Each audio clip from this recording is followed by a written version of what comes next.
जनतेच्या हक्काचा आवाज, सत्ता व्यवस्थेचे प्रश्न थेट तुमच्यापर्यंत. बोल बिनधास्त, चर्चा तर होणारच. इचलकरंजी महानगरपालिका निवडणूक 2026.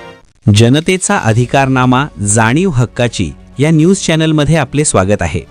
माजी नगराध्यक्षा सुमन मुकुंद पोवार या शिवशाहू विकास आघाडीच्या वाटेवर असल्याची जोरदार चर्चा. इचलकरंजी महानगरपालिका निवडणूक 2025-26च्या पार्श्वभूमीवर शहरातील राजकारणात मोठी हालचाल दिसून येत आहे. माजी नगराध्यक्षा सुमन मुकुंद पोवार या शिवशाहू विकास आघाडीच्या वाटेवर असल्याची जोरदार चर्चा सध्या राजकीय वर्तुळात सुरू आहे. सूत्रांकडून मिळालेल्या माहितीनुसार सुमन मुकुंद पोवार यांनी भाजपकडे उमेदवारीची मागणी केली होती. मात्र अपेक्षित प्रतिसाद न मिळाल्याने पोवार गटात नाराजीचे वातावरण निर्माण झाले आहे.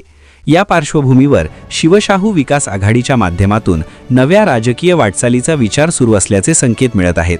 जर हा निर्णय प्रत्यक्षात आला तर येणाऱ्या महापालिका निवडणुकीत आवाडे गटासह भाजपलाही मोठा राजकीय धक्का बसण्याची शक्यता वर्तवली जात आहे. त्यामुळे सुमन मुकुंद पोवार यांची पुढील भूमिका काय असणार, शिवशाहू विकास आघाडीत प्रवेश कधी जाहीर होणार, याकडे आता इचलकरंजीतील राजकीय निरीक्षकांचे लक्ष लागले आहे. न्यूज चॅनल प्रतिनिधी श्री सचिन खोंद्रेसह.